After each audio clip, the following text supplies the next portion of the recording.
unclick this button here, and this button for you so you can be heard, and this button here so people can see us and say, greetings everyone, welcome to Discussing Tabletop. How's everybody doing? Hi. Of course I cough as soon as I get started. That's the way it works.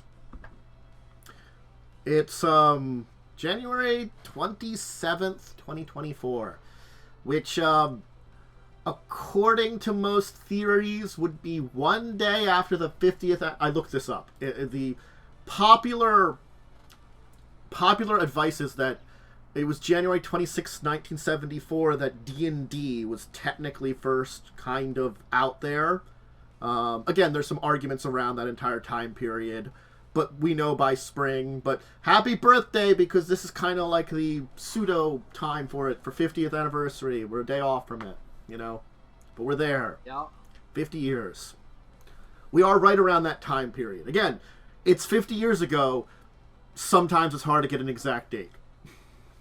Especially when its release is probably like sharing it among some friends. Yeah. Yeah. But again, you generally advocates say 26th of January for the anniversary, so as a likely candidate. But hey, you know, I have nothing else about D&D this week. You know, I would love to, but Wizards, you know, will probably someday during this year do something to celebrate the anniversary. Yeah.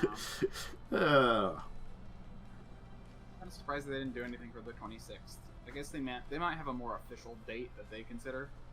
I don't think they do. I think they're just going to release things the way they release things. Okay. It's Wizards. They're not...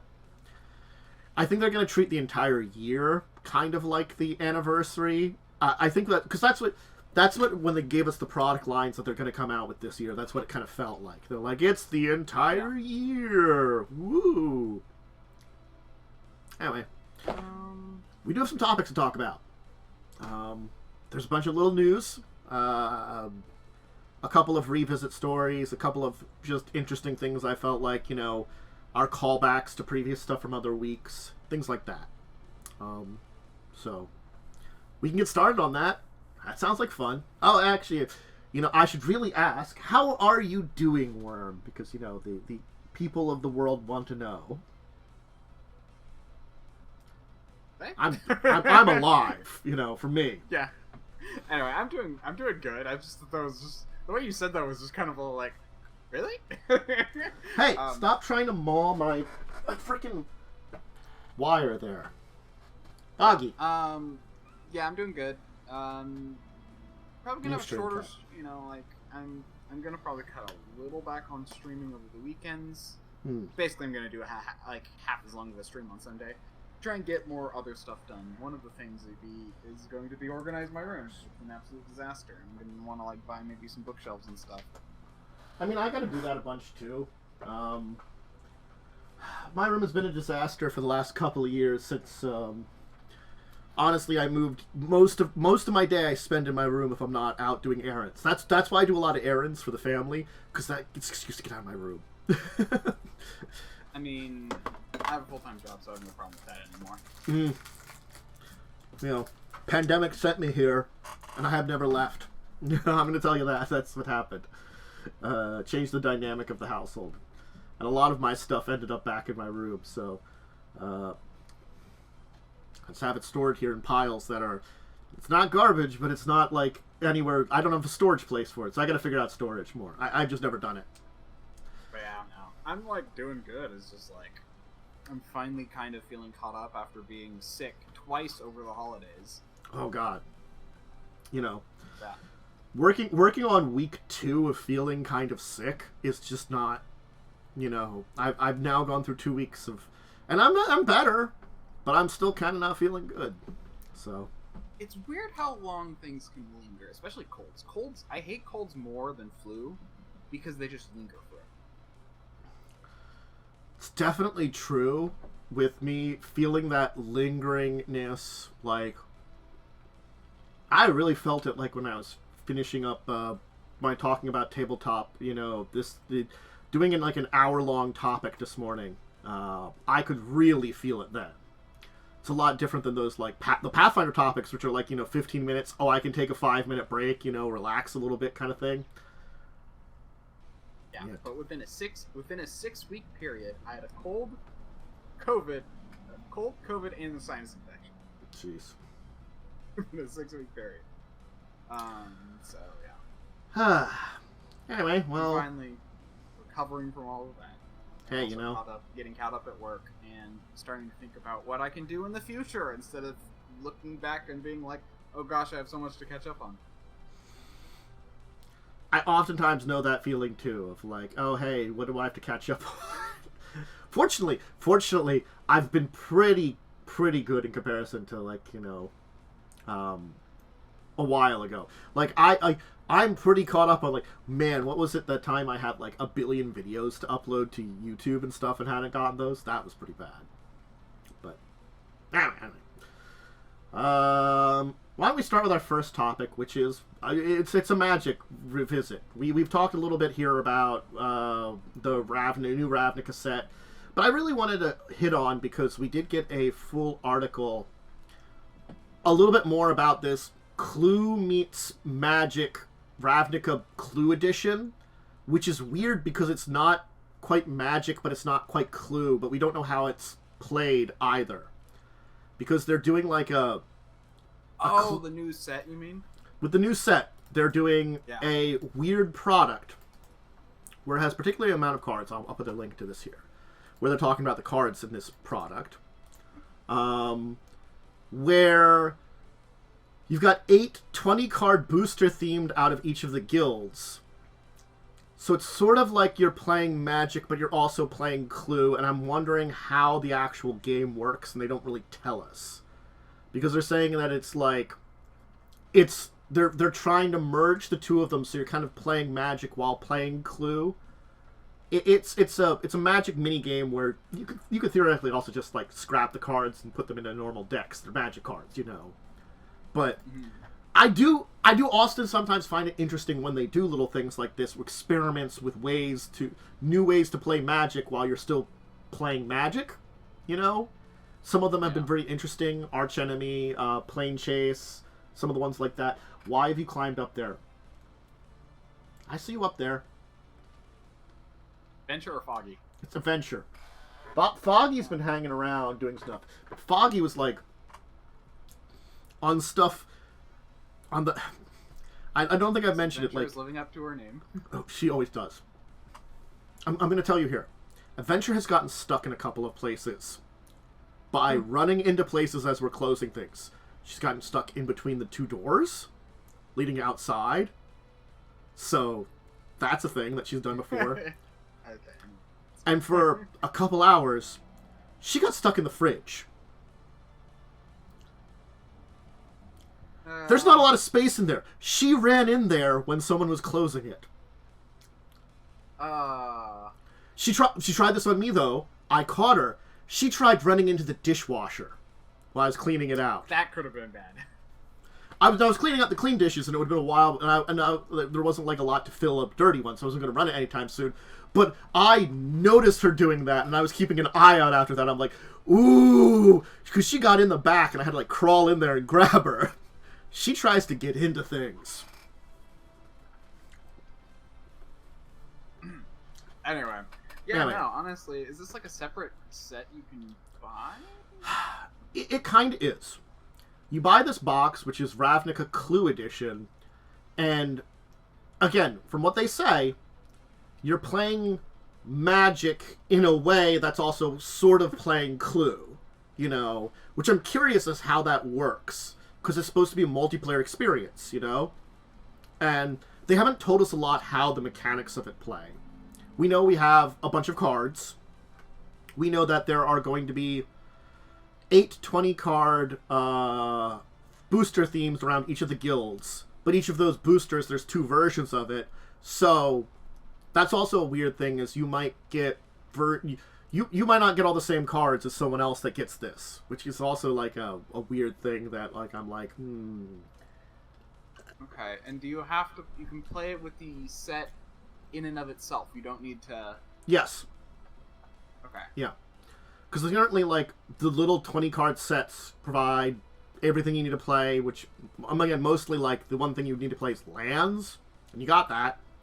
But I don't, they're 20-card sets, which are very tiny, too. So it's kind of like, I don't know exactly what they're aiming for with it. It's interesting. I have a lot of questions about it, and the thing is, they don't provide a lot of answers, you know? Yeah. Well, I added it to my wish list on Amazon just because I'm curious enough to where I might consider it potentially. Yeah. There are a lot of qualifiers there, and I doubt I will, but... Again, I'm never against them experimenting with different ways to use Magic cards and play Magic. It's just that some of these end up being very weird, and this one might be one of those very weird ones. Yeah. So, we'll have to see. Yep. So, I made a comment about this a little while ago, but guess who gave us not one, but 2 Munchkin products? Steve Jackson Games. They were kind of a little quiet there for a little bit on that. That copy's very weird when I try to copy it into the link here. I mean, it worked. I got one of them. It's probably because did you try to copy 2? No, it just has this like extra gobbledygook that doesn't apparently go to the actual link. Oh, yeah, GL equals star is probably a macro thing, which probably identifies something else. Maybe because I linked from their main site, they got to that kind of stuff, but that's kind of weird. Still very weird. I assume it's Munchkin Snakes. Yeah, Munchkin Snakes and Munchkin Rats are the 2 different ones. Because, of course... Yeah. Look, I mean, like, they're both expansions. They're meant to be used with other Munchkin stuff. I think Rats, probably with their pirate set, I feel like is more appropriate, but you could probably use it anywhere. The Snakes, more with their base adventure-y set, but probably could use it anywhere, kind of things. Still, like... It's new, but it's like... Are we drawing to the end of the creativity kind of spectrum here? I mean, I don't think that's entirely uncreative. It's better, in my opinion, it's better than like some kind of IP pair up thing. That's the thing is, I agree with you.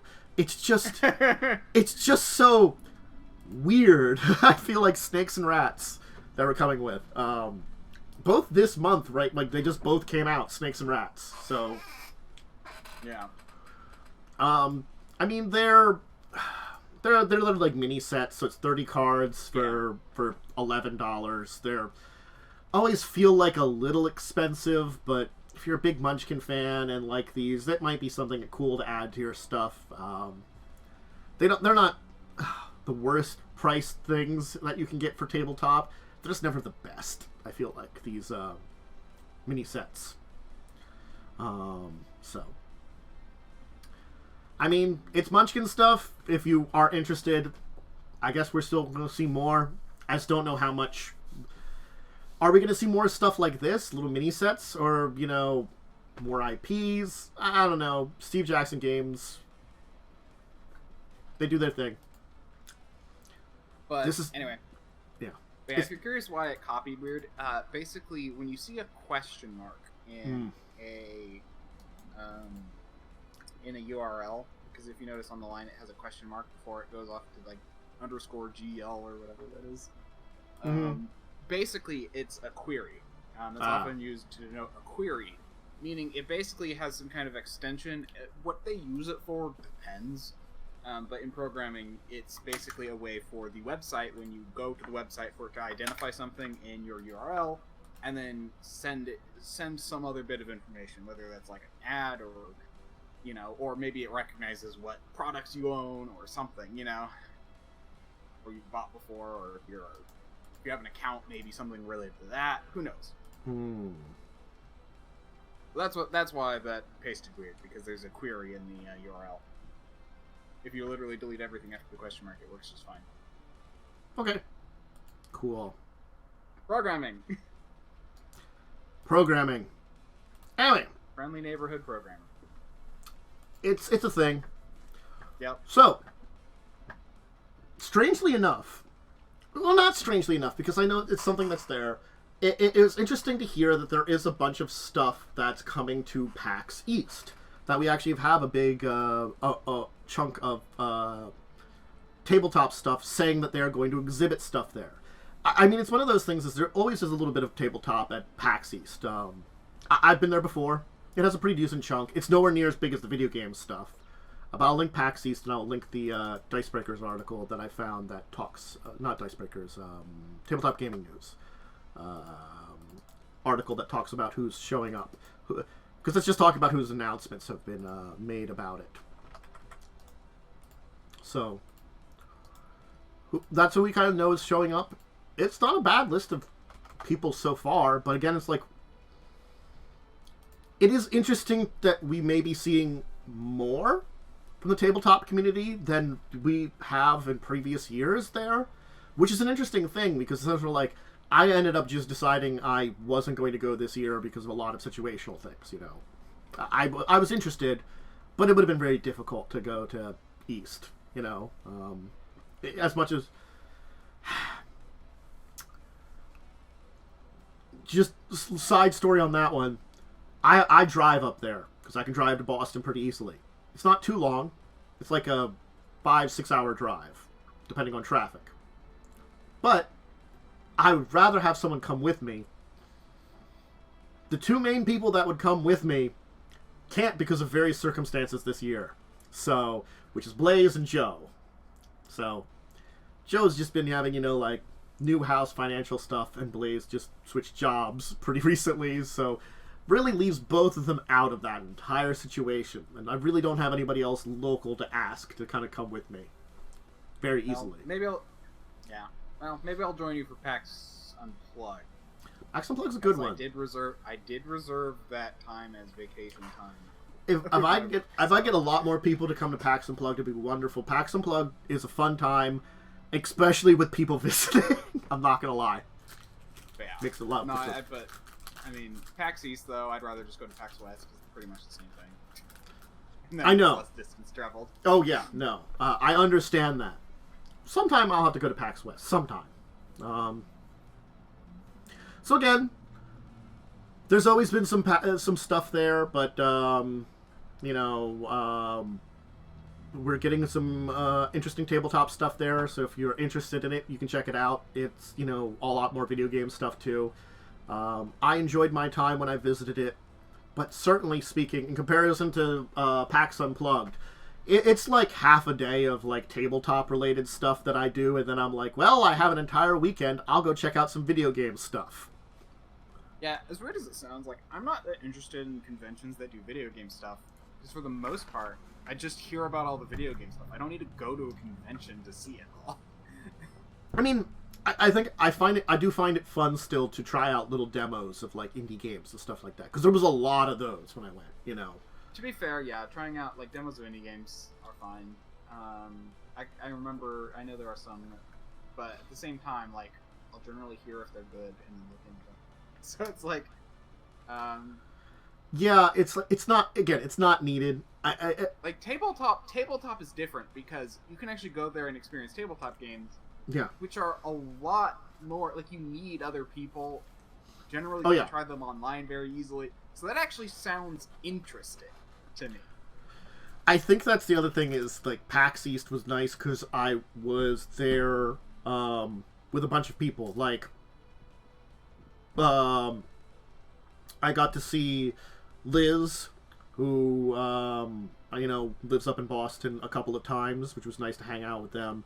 And then also, actually, which was really nice, was I got to get someone to help share a room with me, and it was Jinx. Jinx was nice enough to get the other bed in the room I had, because I found a nice room. It was decent price, but certainly was a lot more affordable with someone there with me. You know. Yeah. It was like, yeah, you know. But I don't know why. It's just that's how I feel about the video game conventions, where I'm just all like, I'll hear about it anyway, and I'm not so, like, as much as I enjoy video games, it's like, if it's good, I will hear about it, and I know that.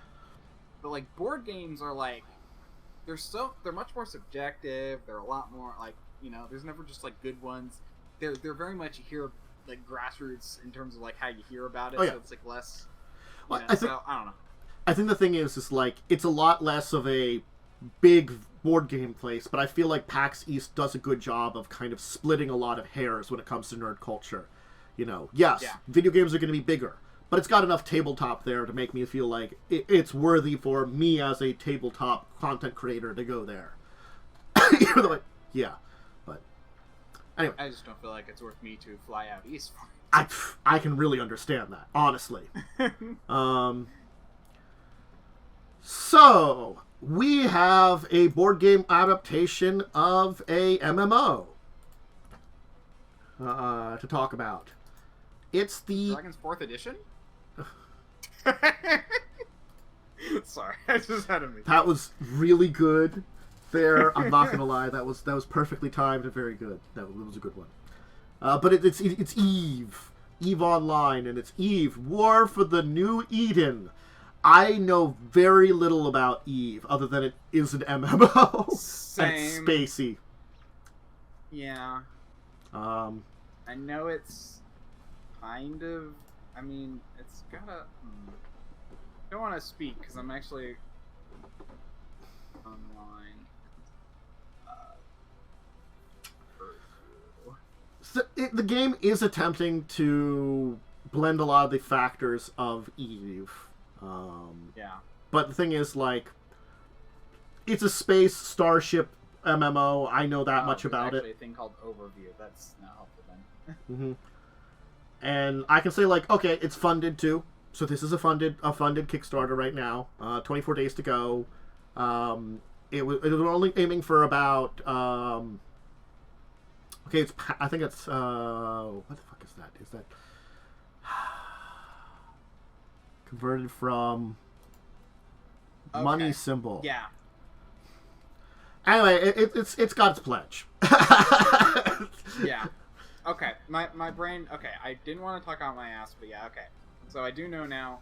Mm-hmm. Yeah. So Eve Online, I liked Elite. I've played Elite Dangerous. I'd like to play more of it, but yeah. As far as I know, it's similar to that, mm-hmm. although a little bit better and also not as big though. It's not like, but it's still player driven. It's still So. Okay. Gotcha. Yeah. Because I played Elite Dangerous. I had some friends who played Elite Dangerous, so I got into it because of them. Mm-hmm. I'd like to play more of it. But honestly, it takes so much time to do anything in that game. That's the main reason I don't continue. Yeah. Well, they got like the. I do know it's similar in that it's like you just pilot your spaceship around. Yeah. Well, they got like things. A core book, the Titan expansion, a Havoc expansion, an Azrael expansion. Again, these are probably linked to stuff from the actual game, I'm assuming. And that's a lack of knowledge on my end of the game and the game's world that I'm not going to try to, like, again, like as you said, talk out of my ass about it. So they got a lot. You can make pledges that get you all the stuff, probably, or you can specifically add expansions to your kind of things. You could take a look at all those. Yeah, I think it's a cool idea. It feels like because it's like a Starship miniature game, but I guess you're using Yeah, it's an expansion, like economic building. It's like an economic building kind of game, building up in like an economy kind of. And it looks like rather than an individual player, you're more probably playing as one of the major factions in the Eve universe, trying to expand their territory and borders. So I guess it's a little. In that way, it's probably a little Stellaris-y, but also it's probably taking it from a direction that mimics more the Eve Online experience. Resource management, that's what I was going for. Resource management, yeah. Yeah, it seems like it'd be a resource management game where you're like trying to like make your faction win while managing your resources.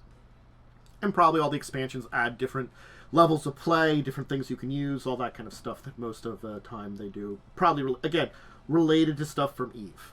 If you know a lot more about Eve, you can, like, explain it in the comments or the, chat here if you're joining us live, because we are not people that have played EVE Online. I don't play MMOs. No.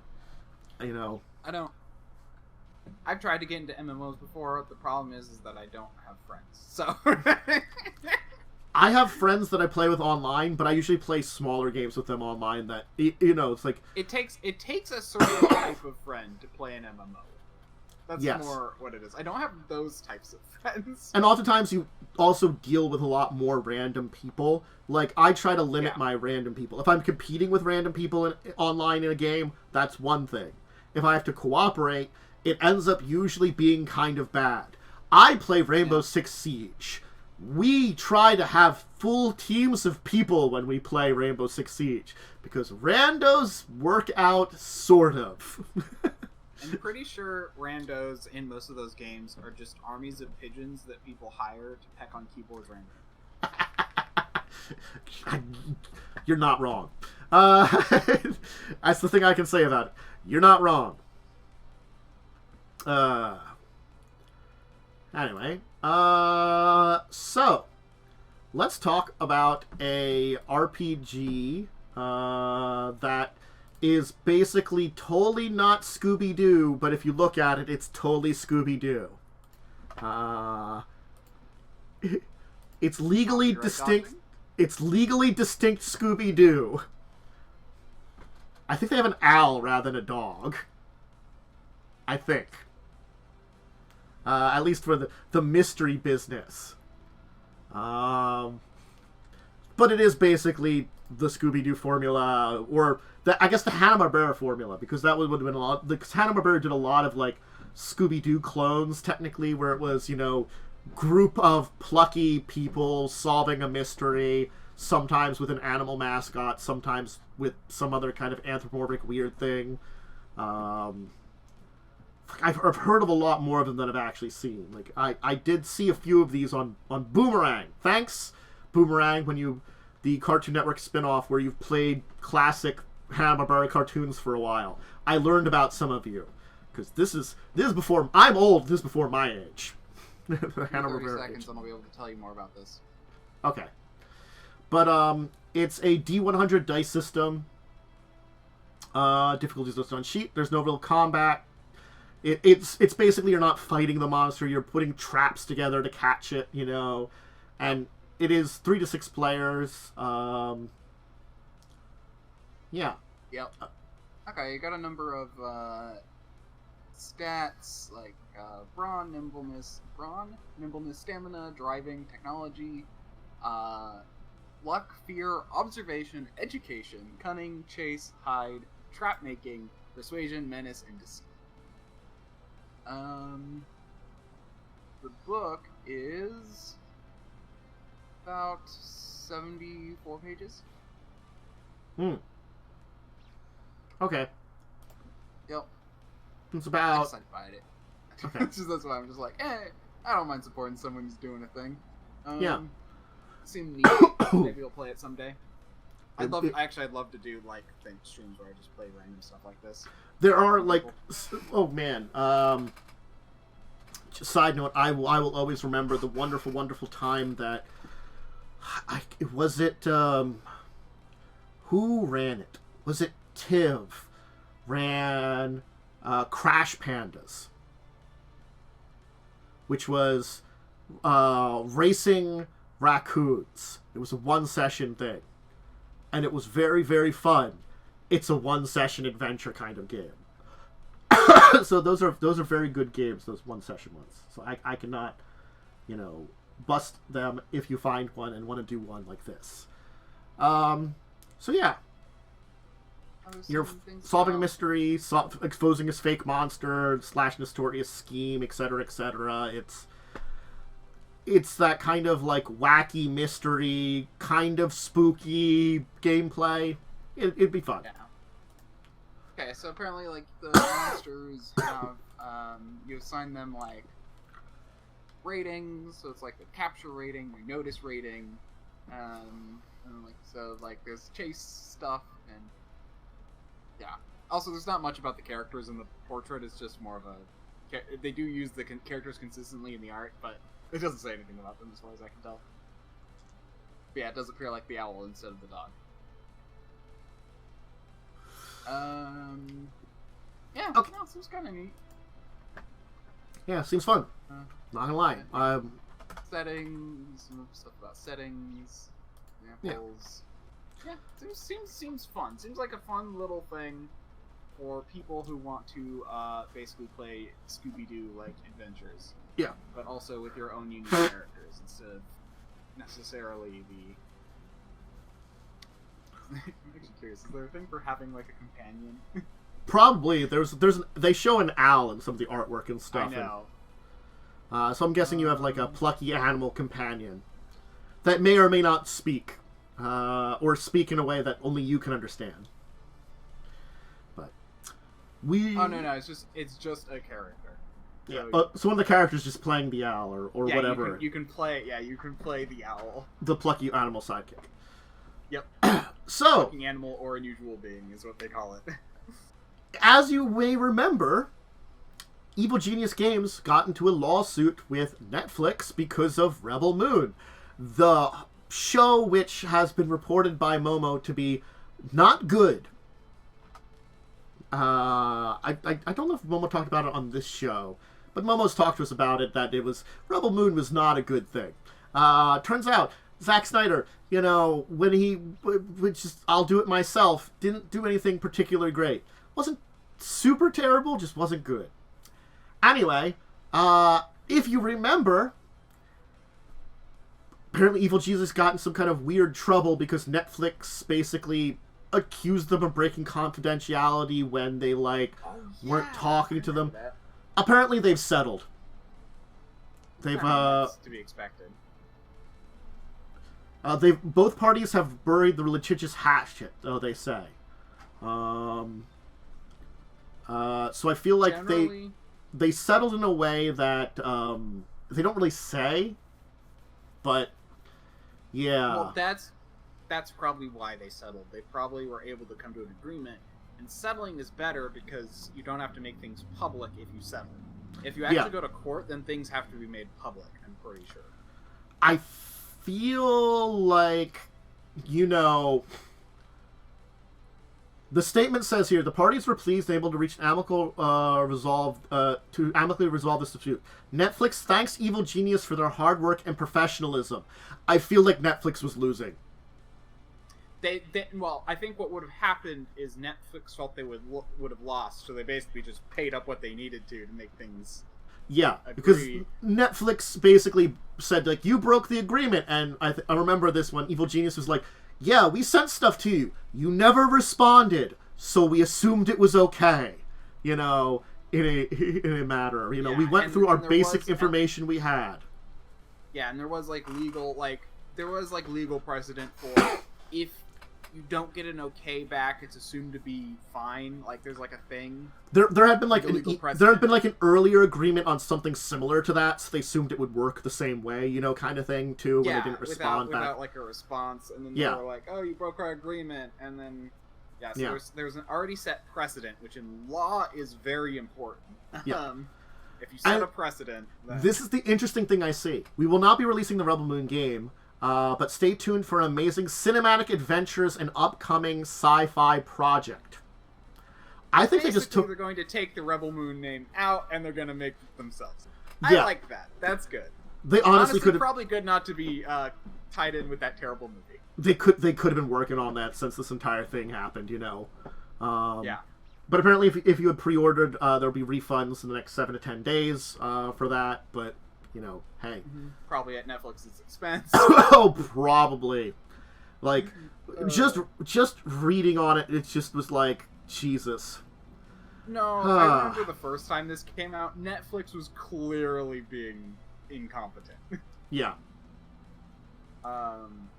Which is, understandable for a giant company in some cases to, something fell through the cracks with all of their employees, but then they tried to bite off more than they can chew by suing them for them not doing with it. Yeah. Well, the thing is, they were not only were they suing them, they were suing them for everything that Evil Genius had worked on. We own that now. Oh yeah, that's what it was. They wanted to claim the right to their whole game, the whole game system they created. So now it seems like they get to keep their game system, and they can just rebrand it without Rebel Moon. Yeah. So, yeah. Which, honestly, so they basically won. I mean, yeah, no, but that's the whole reason why it's like, Netflix was the one who probably wanted to keep it quiet, which is why they were probably willing to pay out a whole lot, because there was probably some clear problems on their end. Honestly, again, they might have missed a bullet here, because it does say here, like at the bottom of this article, it's a 31 on Metacritic and a 23% on Rotten Tomato for Rebel Moon. Ooh. Oh yeah, they might have dodged a bullet. Yeah, that's right, dodged a bullet. Yeah. Yeah, you said missed a bullet, and I thought you meant like a bullet point. Look, brain not work too good sometimes. We'll go for that. That's fair. Nah, it's just a. I do that. I understand. You can't find the right word, so you say a word similar to it. Yes. I get it. Yeah. So I mean, again, like Evil Genius, they seem fine. I remember talking to them before at PAX Unplugged. You know, they do some good, decent stuff. I'm glad that this seems to end up in a way that might end up positive for them, that they can take the work they were working on and just make something else on their own. You know? Yep. It's the unfortunate thing that, like, I would have loved that Rebel Moon was successful. I'm not guessing that it was bad. I wasn't looking at it very good because it was just basically Zack Snyder got pissed off that Star Wars wouldn't let him make Star Wars, so he made Rebel Moon. It didn't sound good. I'm gonna say here.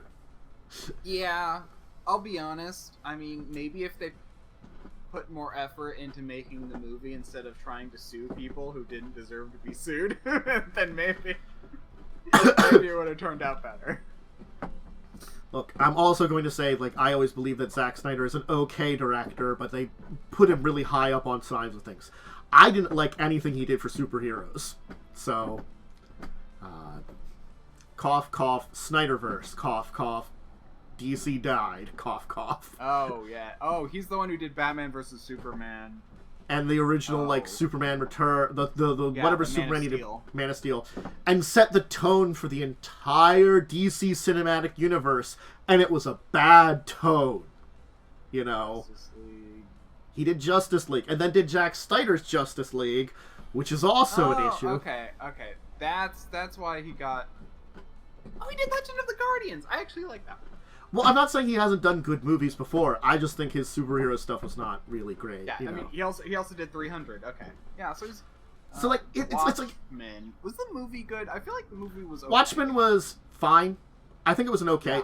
I think because that's a dark and gritty material, he likes more dark and gritty stuff and more down-to-earth stuff. And I think that's why Watchmen worked better, because it's a darker, grittier story in superheroes. And he tried to bring that to the general DC, which is not the tone that you really get with normal DC heroes 95% of the time, I'll say, actually. You know. To be fair, that actually makes sense. Legend of the Guardians, so the reason I thought the movie was pretty good, especially considering I read all of the books and I love the books. Mm-hmm. The Guardians of Ga'Hoole series. My thoughts, though, on this was, it was very good for what it is. They did not set it up for a sequel. Like, there was a very long story, and they just kind of wrapped it up, which was fine, I thought. But, like, I think there is a point where the Owls thing is surprisingly dark for what it is. It's like a lighthearted children's thing that's surprisingly dark. So I'm not surprised he did it okay. He does like the dark tone. Again, like, I feel like him getting caught up on the, like, superhero stuff with the DC really didn't help him. Yeah. Like, no, I feel like the superhero stuff just... I agree. Like, everything he's made is just... The superhero stuff has just been, It's very much so of a tone that's very much Watchmen, and I think Watchmen and 300, I think, were pretty good. You know, I think those were... I love 300. Yeah, you know, they were great adaptations. They kept the tone. They did some of the darkness. And I'm not saying, like, you couldn't have a dark tone in some things, like, you know, in some of the DC. It's just the fact that most of the DC isn't, and it just was everywhere, which I just think is why. Where was he when they were making the Batman movies? That was a different director. That was Christopher Nolan doing that stuff. Who does... Well...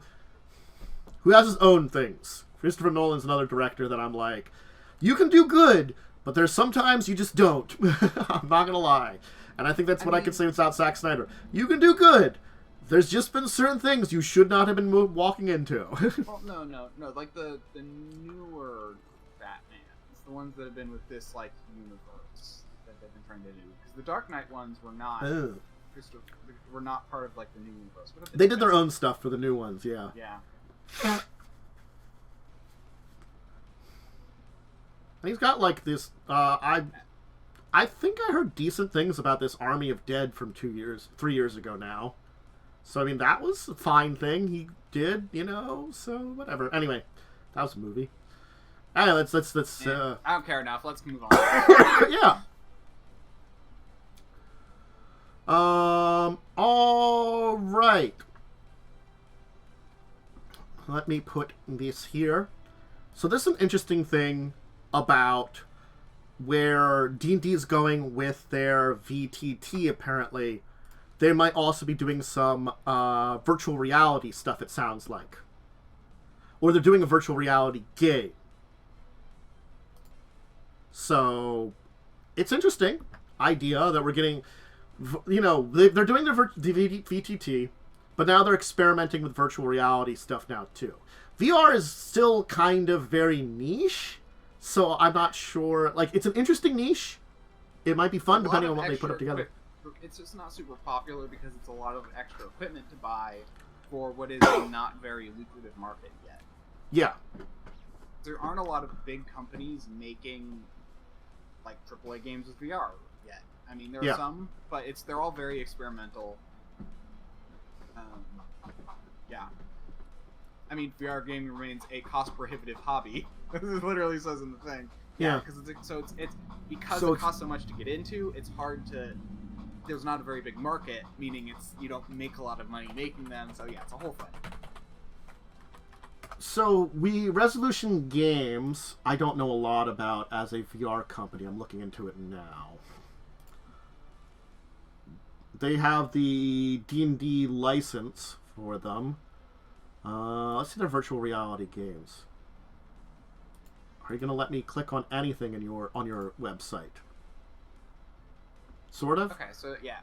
So Wizards of the Coast, Hasbro owns 4 video game companies: Skeleton Key, Atomic Arcade, Archetype Entertainment, and Invoke Studios, and they're going to use some of them to start. Yeah. But they also might use third-party licensing given the success of Lolarian's Baldur's Gate 3. Yeah, but it looks like they licensed it's massively to demo developers Resolution Games to create the first VR game in the Forgotten Realms. Uh-huh. Okay. Like, I'm looking at the virtual reality games. I've never heard of any of these, but I don't know a lot about VR games. But, like, I don't know. You can get them on Steam. Most of them. More. On Resolution Games site. I'll link Resolution Games here too. Might as well. If anybody wants to look into them also for their VR stuff. I mean, again, this is gonna be really a virtual reality Angry Birds. Yeah. The only thing I can say about this is, if they're experimenting with this, do they want to take like a virtual reality take on their like VTT in the future? I don't know. That like rather than like looking from above, or like you can kind of like go into the action of your miniatures and stuff. I think it'd be more interesting, honestly, if they did a VR. You're all sitting at a table and you can like move your character and stuff. I don't know. Because I don't know what kind of game they're going to do, too. Like, a lot of VR games are pretty simple right now. Granted, I think the most complex VR games are, like, the VR modes that you have for things like the Resident Evils that they put out. But those are games that are already established, and it seems like Capcom has figured out a way to integrate VR into the... their engine. It's an engine thing. They've built their engine to be VR compatible. Probably not for all their games, but for a lot of them, and it probably doesn't take a ton of tweaking because of the way they set up their thing, or the way it was already set up potentially too. I'm just not remembering the. Yep. Evil. Sorry. Yeah, but generally they don't take full. Oh, it's the RE engine. Okay, yeah, the RE engine. Sorry, it was the obvious answer, and I couldn't think of it. Yeah. Yeah, I didn't know what they called their engine. I just kind of figured it was probably like the game engine, our company named game engine. Well, they developed it for RE7 and have been using it since then. And it works for both first person and third person, and apparently VR too. And so for Resident Evil 7, Village, Remake 2, Remake 3, they've all used the RE engine. And it works really well. The RE engine is very good. The only problem, apparently, that I've heard about it is it's horrible to mod. So modders have managed to do some stuff with it, but it's a very difficult engine to work with for modding. Yeah, I mean, that makes sense when if it's... Yeah, that makes sense. I mean, well, modding is very much just how easy it is to access, like, certain game aspects. So, yeah, I can see that being difficult if they just... Basically, for modding, you have to, like, incorporate it into the... You have to incorporate modding into your game with, like, intention to make it moddable. If your goal is to make it not moddable, that's also not hard to do. Honestly, for Capcom, I don't think they don't really care. They just developed an engine that they could do certain things with, and it just ended up being a difficult engine. Fun fact, apparently Skyrim is very annoying to mod because it wasn't as weird as that sounds. When everybody mods it, too. I mean, that's like a kind of weird thing. It's like, It's hard to mod in a few specific ways that are just really annoying. Like, one of them is there's no thing that, there's no mod thing that is able to collect what NPCs are active or around you. So what people have to do to trigger effects is cast a wide area spell that has a mod trigger that gets the NPCs to do something. And that's how you... it's like the weirdest workaround. But anyway. Yeah, there's like stuff like that. Anyway, back to VR. Yeah, I mean, this company makes VR stuff. They have one big name license of Angry Birds. Yeah, it's true. Angry Birds is a pretty good license to have. If they're like, that tells me that they do have bigger licenses that they've had.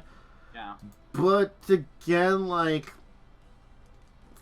other than that, like, your average VR game isn't a pretty big thing, you know? Oh, so this is why they're using them. Okay. They already have a tabletop-esque VR game. Ah. That makes sense then. Okay.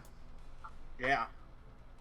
It's like a card-based adventure thing where it's like you... Yeah, so it's like, it's literally like you're looking down over a table, and like you can move like your character around, and they have like effects that's on a grid. Okay.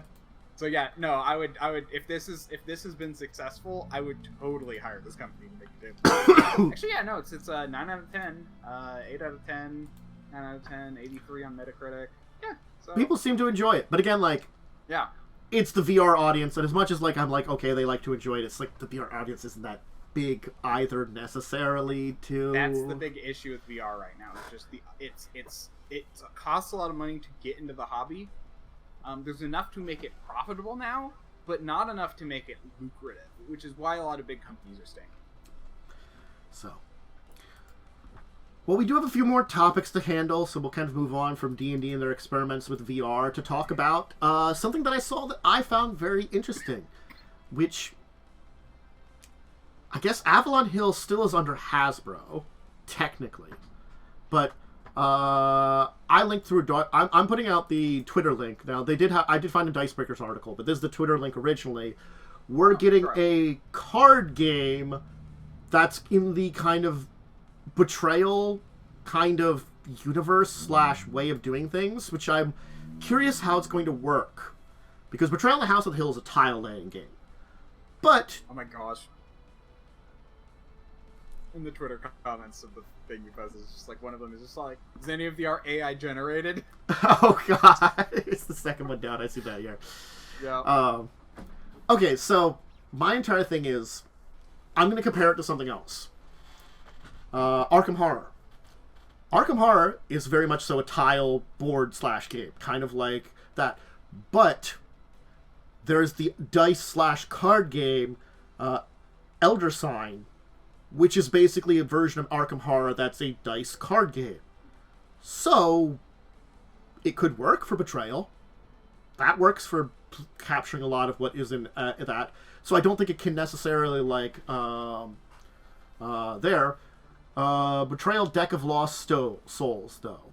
Yeah, they really don't give any information here, and this is all they have right now. No media thing. Yeah. Yeah. The picture they have is from 2023, though, so they it says 2023 Hasbro, so that means they've probably been working on it, and it's probably far a good chunk of the way done. It's just the fact is we don't know a lot. I mean, a 4-second loop of a 3D render of an art is not a lot to go off of. No. Of box art.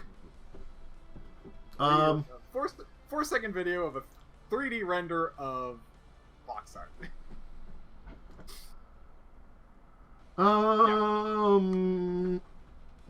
So apparently, Board Game Geek, someone on Board Game Geek, from the Dicebreakers article. I'll link this too because there's some information here. There's more than just the Twitter. Okay, that's good. Just a little bit more from the article here. The Twitter's not much, but apparently, it was spotted for pre-purchase by the Canadian retailer 401 Games, alongside something called Pennywise Papers. I'm guessing both are from Avalon Moon or Avalon Hill. We haven't heard a lot from Avalon Hill, because it is owned by Hasbro, and it has done a few things. Apparently, their last thing was Werewolf's Journey: Blood of the Moon in 2022. So maybe we're gonna get some more stuff from Avalon Hill. I liked Avalon Hill's stuff with Betrayal and things like that. Yeah. Blood of Moon was the third edition. I'm gonna mute my end. I have to answer a call, but I'll bring it back. Yeah. Werewolf's Journey: Blood and Moon was the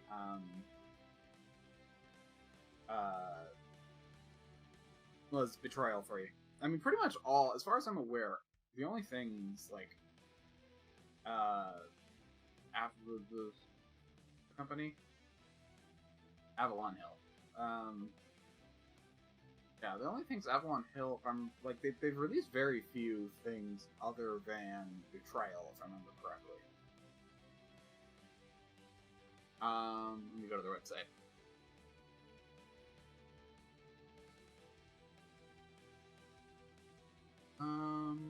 Products.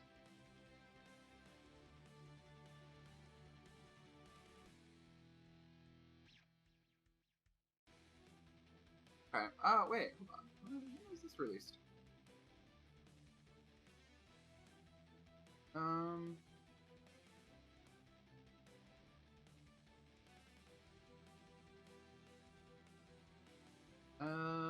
It doesn't say.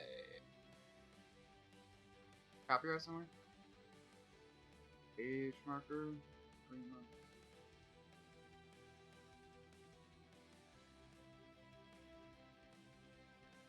Maybe 4 months ago?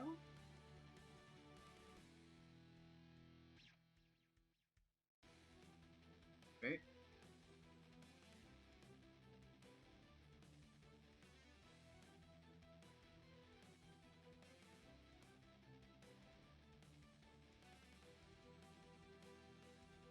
Oh no, this is Hero Quest Rise of the Dread.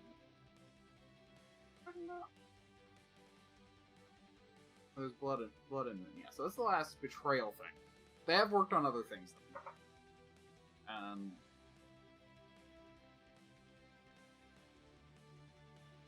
this. Oh. With Avalon Hill tag. Okay. Yeah, so they've made they made a Risk card game, which is interesting. Oh, do they make Risk? Oh yeah, they've made Risk stuff. Okay. Betrayal, Risk, and Hero Quest are the things they've... Oh, and Allies and Axis, or Axis and Allies. That's a game. I have mixed feelings about Axis and Allies. Basically, I have a friend who is way too good at it, so I never won when I played that. That's an old one. Those have been around for a while. So yeah, they do Risk, Betrayal. Basically, yeah. Risk, Betrayal, and Hero Quest. Yep, that's... Oh, and Axis and Allies, obvious, as I mentioned. So yeah, they have done some stuff more recently. So yeah, this won't be their first card game. A Risk card game.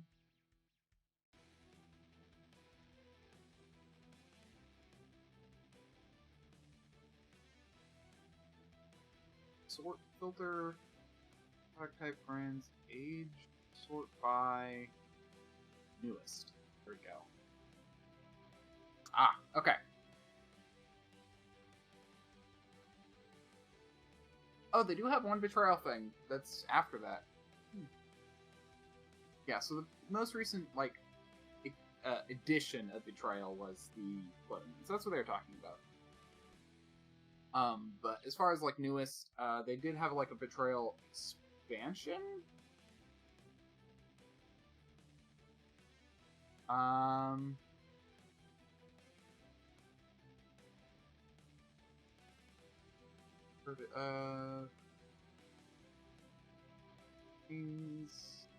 Players interact with the Explorer's base game with 2 holiday-themed characters. Okay, yeah. So it's an expansion to...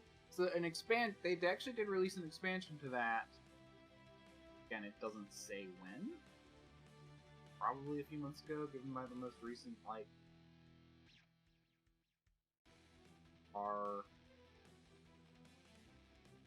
months. Yeah, so like 4 months ago. Yeah. Incentivized review. Would you advertise that on your own website? Anyway. Yeah. Interesting. So yeah, I mean, they made a Risk card game. So they might have some experience with card games.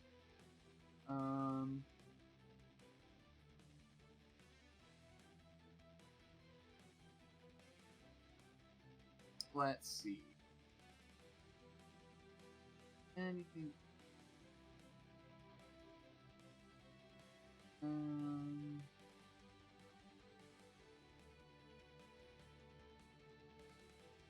Using. Yeah. I don't know. Could be interesting.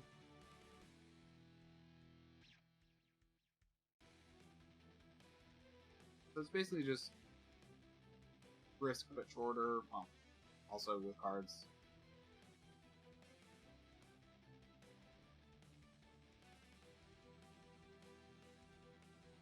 Yeah. Anyway.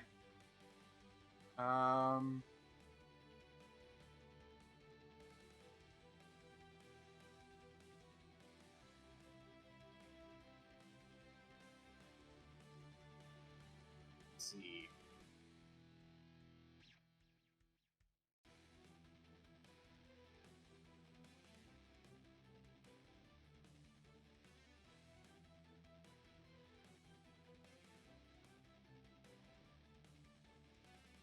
Well,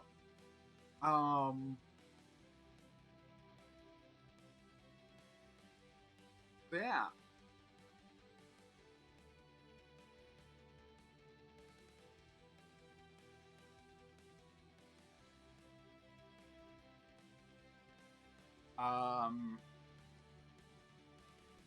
Well,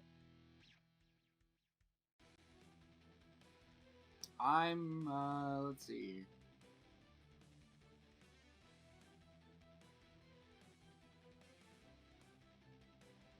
brain fried for some reason.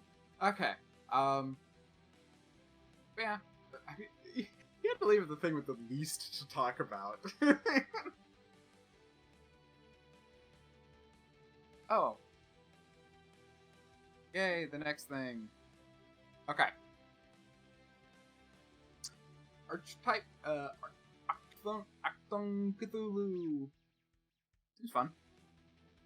Yeah, so Modiphius released a Cthulhu thing. I'm guessing it is,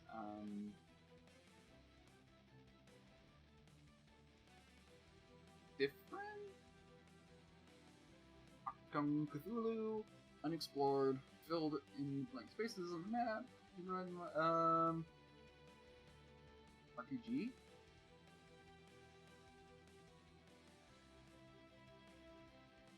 Yeah, it's a 2d20 RPG. Okay. Lowlanders. Yeah, so, got some stuff. Oh, and they also released, that, and they released Doom.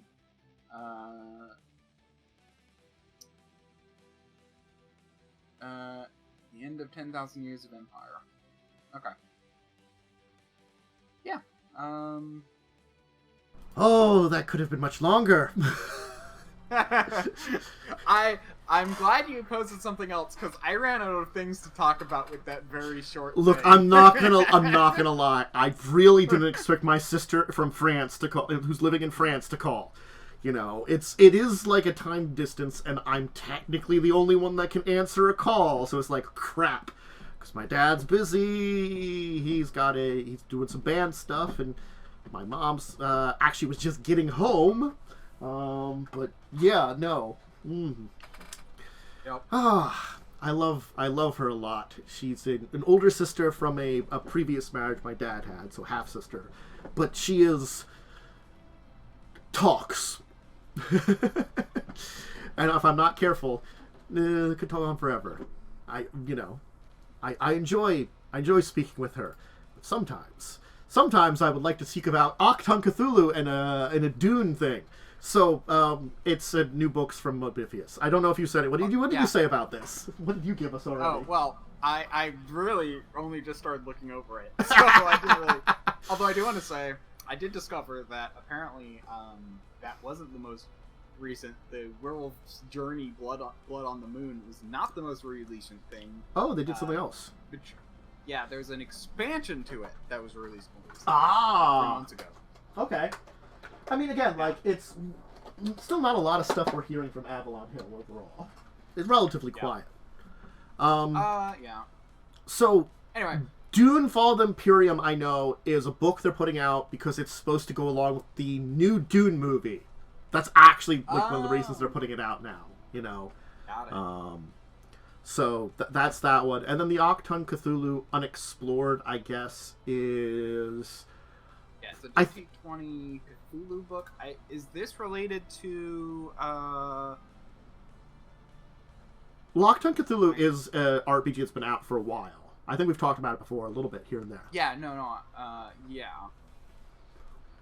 I think this is supposed to bring us more pulp to the entire thing. Because I feel like the Unexplored, just by reading over it, feels like we're basically bringing in some like Indiana Jones, some kind of pulp like that, to your Acton Cthulhu games, which were more like probably a little pulpy, but also was like a little bit like World War II anti-Nazi secret like society stuff. But now we're also going to like, we have to compete with the, Nazis who want to summon Cthulhu and getting an ancient artifact from this old temple in a jungle or something. Or, travel beneath the sands. Yeah. Mm-hmm. I mean, yeah, so Acton Cthulhu, that's basically their version of Call of Cthulhu, Modiphius' version of Call of Cthulhu. A little bit, except it's very period, definitely. Yeah. And again, as I said, it's a little pulp, pulp fiction. Yeah. It's a little bit more adventure-y than Call of Cthulhu, it looks like. Yeah. And this like certain you're actually traveling and like exploring. Like it's not like Call of Cthulhu where it's like you're going to die with 3 characters before the end of this.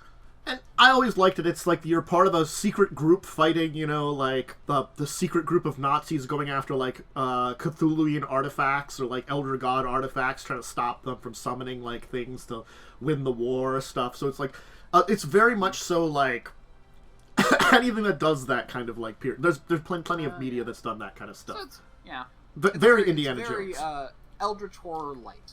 Mm-hmm. Not quite as deadly as like Call of Cthulhu, but it's still got a lot of that Eldritch horror elements to it. Just kind of fun. I want to try that. Yeah. You I probably still still like that better. Yeah, I think that's the thing too. Is like Call of Cthulhu has its place. It's the more extreme. Like this is the dark and gritty. You know, Elder Gods, Cthulhu, Lovecraftian stuff. But yeah, I agree. Octon Cthulhu definitely. It probably still brings in some of that stuff, but at just a little bit lighter of a tone. Just a little bit. Yep. And of course the Dune book, which is Fall Imperium. I know little about the Dune universe. Momo isn't here, so I can't answer where this kind of takes place. I know very little. Most of the stuff I've looked into go into the what's the creature called again? The big worm? Shai-Hulud. Yeah, the Shai-Hulud. I've watched some videos on YouTube about the Shai-Hulud. The worm that poops drugs that people use to space travel. Yeah, basically. I love that that's a statement I can make. Yeah. It's not true. And also what the baby worms eat. There's a whole, so it's basically the thing that I found interesting about the Shai-Hulud is it's literally an ecosystem of a single creature. Mm-hmm. So like the little ones eat the poop of the big ones, and then the small one, and then everything basically eats the smaller one up until you get the big one. So actually no, so, and if I remember correctly, it's not the poop they eat, or they don't, it's like a, gosh, what is this? It's like a geological thing that the baby ones eat, so the real tiny ones, like, eat, and then they do something which causes an explosion, which can cause an explosion, and causes the dust to just go everywhere, on the surface, but they're like in pools underground normally. And it sounds like this book here is a particular adventure. I'm guessing it's basically the plot line of movie 2. It sounds like it. Because Atreides is basically taking over the Empire. Or the Imperium. And becoming the new Emperor. Look at that. I think we're just playing out the new movie. I mean, that's actually kind of cool. Yeah. How it's basically how it could have happened to the RPG. Yeah. It's fun. But again, you'll take your own version of it too, with things going on, your characters being involved in the plot. How it could have happened, you know? Yeah. That's what I mean by that. It's like, this is the alternate. One final topic. We'll just cover this quickly, though, because we have been going on for a while, and my familial delay was a little bit of one. And this is Cmon Games acquires 2 IPs from Mythic Games. Hell of the Lost Saga and Anister. Never heard of them. I really haven't either. Apparently they were both crowdfunding projects. But apparently neither had been delivered to backers. So they were kind of like half-failed ones. Oh. Yeah. So they basically... Oh, yeah. They're hoping will appeal to the backers. So they're basically, I guess, rescuing these things here, in a way. They say they'll be offering a free copy of Cmon's Hell or Cmon's Anister base game to people who backed and paid for the lowest pledge tier and up for each campaign respectively. That's cool. Honestly, I've never heard of a company doing that. I guess it's sort of like these are projects because again, Kickstarter, as much as we like to talk about it, things can go wrong post campaign. The campaign's done. There's a lot of stories like that. Funny enough, happens most often to video games. Yeah. Well, video games are one of those ones that budgets can balloon very quickly in comparison. Yeah, and honestly, programmers are notoriously bad at budgeting. So I think if you got a programmer with an idea, they can go very poorly.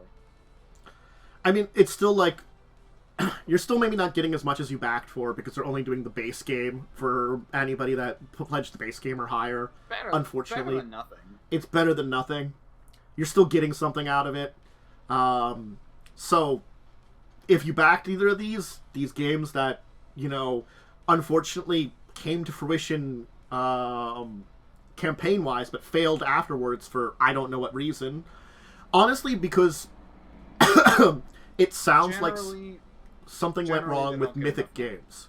Yeah, something probably went wrong with Mythic Games on their end. Yeah. To be fair, yeah. Sometimes it's budgeting. Yeah. Around. Because the publisher was Mythic Games. Oh, wait.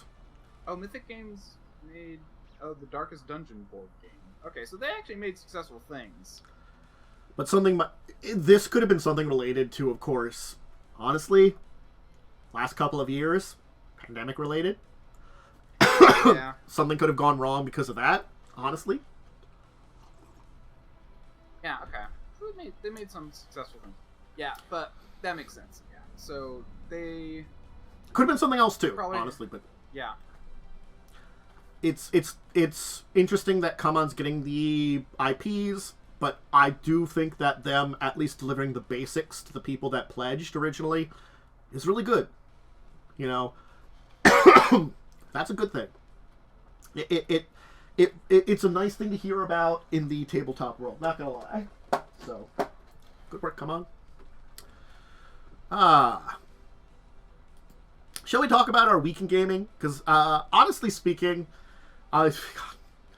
maybe we'll do a deeper discussion topic. Let's talk about our week in gaming and see how I feel. We've already gone over an hour with some of the delays. There's apparently some what do you call it? Controversy over them buying this out too, because people apparently are still like hoping they finish it. We're hoping they finished it until now. Basically, I guess it's like it was a project that had kind of faltered, but there was still hopes that they would complete it. But buying out, it's definitely showing that they're not going to at this point in time, unfortunately. Yeah. I can see that being like a controversial thing, definitely. Oh, yeah. June, July 2021 was the Kickstarter. So, yeah, that was definitely pandemic. That was definitely... Yeah, that's post-pandemic, actually. Again, like... As I've heard, like... It's one of those things that we don't think about, is the repercussions of what happened are going to be felt for, like... Honestly, still probably, like, maybe a couple of years to come, like, losing an entire, like, year or so is pretty major for a lot of things, So those repercussions... Oh, okay, I see. So basically honestly, a few months ago, basically what happened is the drastic inflation that happened due to COVID, yup. ran their budget into the ground. That honestly, again, hey, look, as I said, it was related in a different way than I was thinking, but that's related there. That'll do it. Rampant inflation. Manufacturing costs basically went too high for them to be able to handle it. Also, apparently they didn't buffer enough, it sounds like, too, with their goal. Yeah, well, I mean, like... Well, I'm just saying, like, there's some things here that say, like, oh, yeah, someone was analyzing it saying they might not have put enough buffer in. Yeah, enough buffer, a couple other things like that kind of stuff. Yeah, makes sense. So. Yeah. Well, we did stuff on Sunday, didn't we? Yes, we did. We did. Last Sunday, we had Joseph's game. Good old Joseph. Good old Joe. We met a new person. Still looking for having us have at least 4 players, I think is what, or 5 players, I mean. Yeah. So it's got the 3... Yeah. You might not have noticed, but he added a 5th literally during just. I saw earlier today. I did see that, yeah, and just I'm like, before we started this. So hopefully that can work out, and they don't just drop like the last few. You know, I've been there. I did that very early on. Happens. Oh man, Treasure of the Lost Legion, my 5e Spelljammer game that I did. The first game I did on stream had so many issues with players. Because I think it ended up just being Joe and Rachel, just the 2 of them most of the time. Yeah. That's an ancient game. That's an ancient reference. I don't think it's up anywhere. I don't even know if it's up on YouTube. It might be up on YouTube, that one. But that's like 2016, 2017, my content. So, very old at this point in time. But that was dealing with finding people on Roll20 and stuff. So I understand the problem Joe's facing. What the hell did we do? We did Basically, we did a giant combat. We did a giant combat. It was a giant combat. It took a while because it's just a lot. We met the new guy. Basically, we were told that some goblins were coming. Oh, it was the goblin combat, yeah. Yep. And the leader of the goblins was a hobgoblin. Had a necklace with the mark of the evil faction.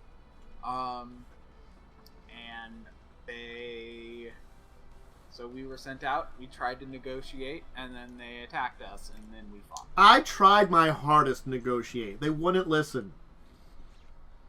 It saddens me. Just don't. It's not going to go well for you. Yeah, that's pretty much all that happened.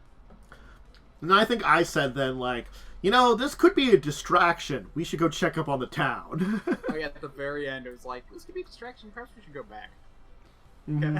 As I pointed out too, I'm like, yeah, the people we're fighting can make portals into places. Yeah. So, seemingly anywhere. Did you do anything on Monday or Tuesday? I didn't do anything. I don't think so. No, I didn't do anything. I think my big thing was Wednesday. We had Crimson Queen, where you finished delivering a would-be assassin to her safety, and then helped a plague victim. And then help the sick person, and then realized it was a plague victim because there's a plague now. I mean, as soon as you go to like the Grand Bank of Abadar, and there's like a group of people that are like, yeah, no, this is a problem.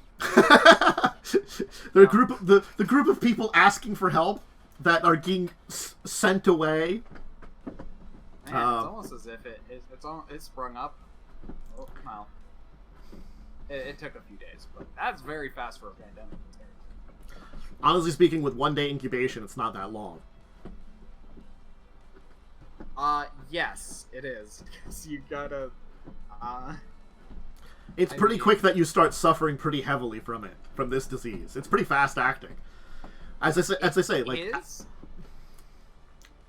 7 days to kill does take a while on average. They did say, with yes, D4 rolls, but it's got a 1 day incubation. You got, but like, yes, I mean, that's the thing. Like,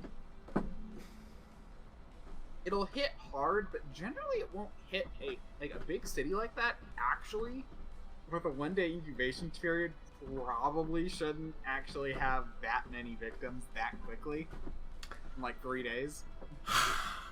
Yeah, it takes longer than you think for diseases to spread. I'm not gonna lie, there's reasoning behind everything that's going on, and you'll find out about it. I believe it. I do believe it. Yeah.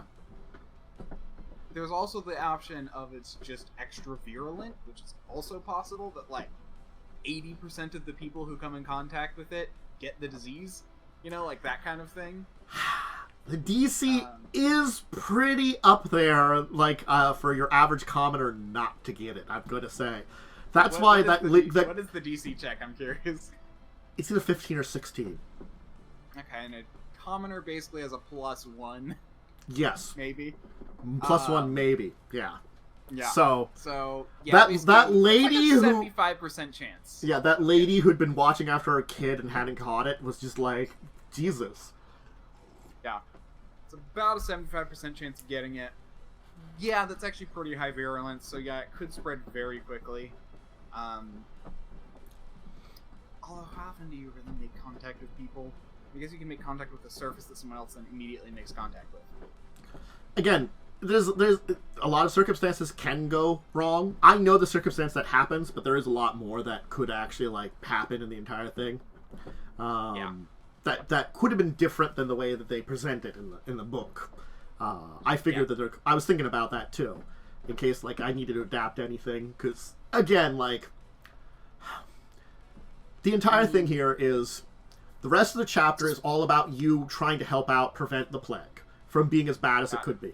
And I will. 7 Days to Die. That's what it was called. The chapter. Yeah.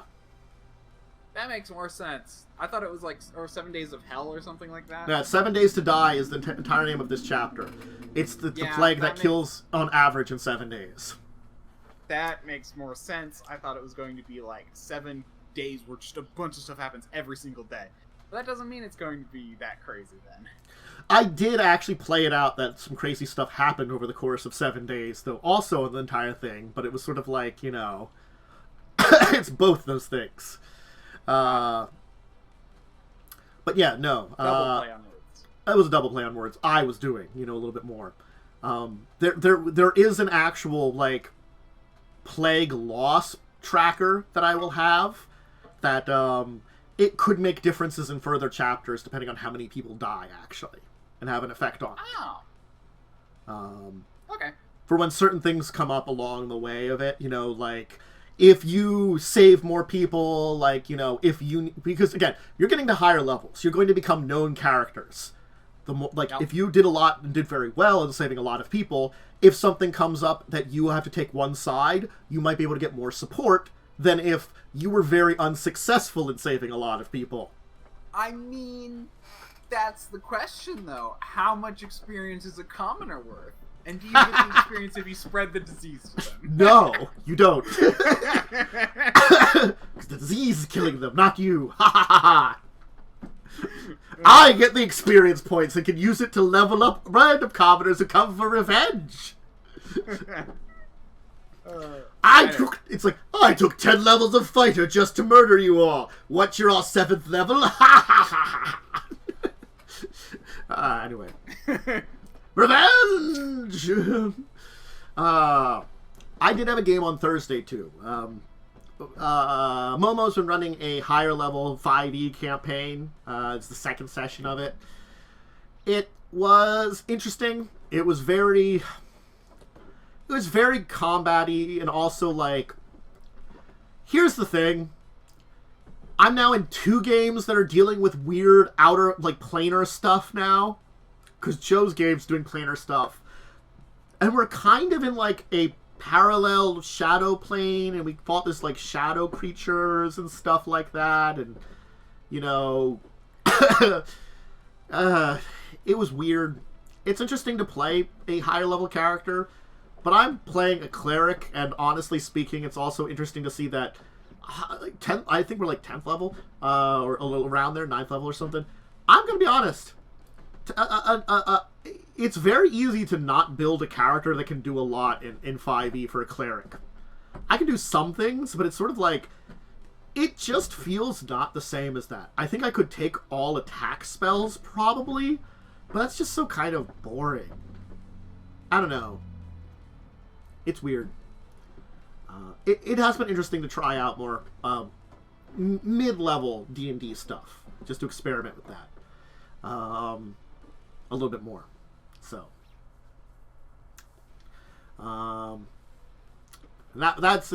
I like both the characters I'm playing. I'm playing a drunk dwarf who would rather be drunk than actually working, but has a decent work ethic, so works until they can get drunk. And now I'm playing a dryad cleric that was like an ancient dryad that someone convinced to check out the real world and then found God, basically. And now has become obsessed with that. So I'm like a fucking hundreds of year old dryad that's like that still doesn't know anything of the world because I left the forest and moved into a monastery. So I'm like, I'm ancient. I still don't understand your strange ways of these towns. I never left the monastery. It's fun to play that. Did you do anything on at later in the week, Friday or anything? No, I mean I'm starting to look into like doing RPG stuff again. I have been thinking about that. Stuff again. It's just sitting down and run a game. Oh yeah, sitting down, organizing and stuff like that, and yeah. Yeah, so I just started thinking about that again, probably like this week. So that's probably the closest I got to doing our role-playing game stuff. Yeah, gotta do some more of that stuff. I do have to like definitely push the look a bit. But again, like last couple of weeks have been like, I felt like doing less stuff just because of sickness. Yay plague. Yay cold, at very least. I consider cold a plague. It's still a plague. I mean, you can at least say what we're going through right now is a plague, because everyone's catching this season of stuff. I mean, we've got what? We've got colds, we got flus, and we got our now yearly COVID too. Yep. And this year, we also just have like a giant increase in disease contraction. I mean, I do find it funny that like someone said it best that I heard them say that it's sort of like, the entire thing about everybody being like, like all the stuff that happened during the pandemic, they kind of got what they wanted. The disease stopped being as deadly and just became another flu. So now we have 2 flus to contend with yearly. Thanks, everybody that was a jackass about this entire thing. Thank you. Possibility to get rid of it entirely, but people didn't. People wanted to complain about vaccines and be dicks. Yeah. Just with being sick, it reminds me of that. It makes me just, Yeah. No, it's a thing. It's a whole thing. It's a whole thing. Anyway, my reaction is, yeah, that happened. Mm-hmm. Anything else to talk about? We could do a deeper discussion topic, but we're about an hour and a half in, and honestly, like, today's already been a little bit of a crazy day with calls. Yeah, we had a decently long docket, or more I should say, we had a lot to talk about with the docket. Actually, yeah. Looking back, I feel like I just talked about a lot. Yeah. No, it's fine. Some weeks we get to the kind of time period I kind of want to stop in, and when I don't have a topic, I'm more inclined, and I'm not inspired about a topic to either revisit or play around with. So maybe we'll call it a day. I can do some more setup on stuff. Yeah. The only thing that made me I could think of is like large combats because of Joe's game, but yeah, there is something to talk about with like larger combats versus smaller combats, which maybe I'll just put that on the list and maybe we can talk about it sometime. Yeah, we can do it another time. Large, not mass combats, because there's a difference between something like a mass combat and a large combat. Oh, 100%. Like mass combat is when it's all like armies clashing, whereas like or even just battalions or heck, even. Well, honestly, large combat could be as small as a half a dozen enemies to up to like a dozen or two, and that would be a combat that you could deal with. Granted, generally though, it's like 2 sides with a lot of people as a mass combat, rather than this, which is the party versus a large number of weaker units. That at least matches them in number, if not more. Yeah. Well, matches them in difficulty, but that's definitely true. Well, sometimes not. Like, sometimes you can just have like a horde of tiny peoples going after you, but that's a rare combat. Funny enough, I feel like 4E handled that very well, but we can get into that another time. God, 4E had some great ideas that I just love that have never been redone, like the minion enemies that have the dip. That's what I was talking about. Yeah, they have one hit point, so you can send a lot. The danger is more just the action potential of a lot of enemies, but as long as you can hit them, you take them out in one go. Yeah, they're not meant to like live long, but they can still do a lot of damage. They could be elite minions, that are like tough, can hit you hard, but as soon as you like slash into them, it's sort of like you're taking them down, which feels very epic and stuff too. Minion rules were really cool. I thought that was like a really great idea. Basically, instead of having a hit point bar, they have 1 or 2 hits. Yeah, and that's a cool idea. Yeah, I mean, like, it's funny that they didn't recreate that idea at all, ever. It's kind of a strange one. Yeah. So, again, 4E had some great ideas. I definitely, like, it's on my list of doing some short campaigns of, like, 1 month or 2 for, like, Pathfinder 2nd Edition, D&D 4E, a couple other ones that I just want to... I'd love to run a 4E module. Yeah. I think I could pick one up and do it. But, yeah, let's go for today. That should be a good enough show. Yeah, I agree. Everybody, thank you for joining. I hope you enjoyed Discussing Tabletop. Thank you, Worm, for joining me as usual as I cough some more. You're welcome. I am back to being here regularly. I should be back on Monday. Tabletop stuff's usually Tuesdays, Thursdays, Saturdays, Tuesdays, Thursdays early afternoon, Saturdays late morning. If you missed this week's stuff, I'll just quickly shout it out. I talked about starships in Star Trek on Tuesday. A couple of topics on Pathfinder, Orids, Talos, and Kellish for that one. And then today I talked about Celestial Chorus, another group in Mage the Ascension. That was a fun one to talk about. Very interesting one, too. And then, Wednesdays, 9 p.m. EST. Crimson Queen, check that out. Pathfinder 1st Edition gameplay. This show every Saturday 6 p.m. That's all the tabletop stuff. Goes up on YouTube if you miss it ever on Twitch. Monday, I should probably be doing some more Bloodstained Randomizer. I'm going to try to play through that. I don't know if I'll do that every day, but I'm going to try to get back to somewhat of a regular schedule of stuff. I'll kind of figure it out from there, but now that I'm kind of better doing and stuff like that, I can try to rebuild a normal schedule, and we can kind of figure out everything related to computer stuff and things like that. There's still things to fix up, so we'll work on it. Anyway, for now, bye everybody. See you Monday. Bye. And Worm will join me definitely on Wednesday at least. Bye. So bye.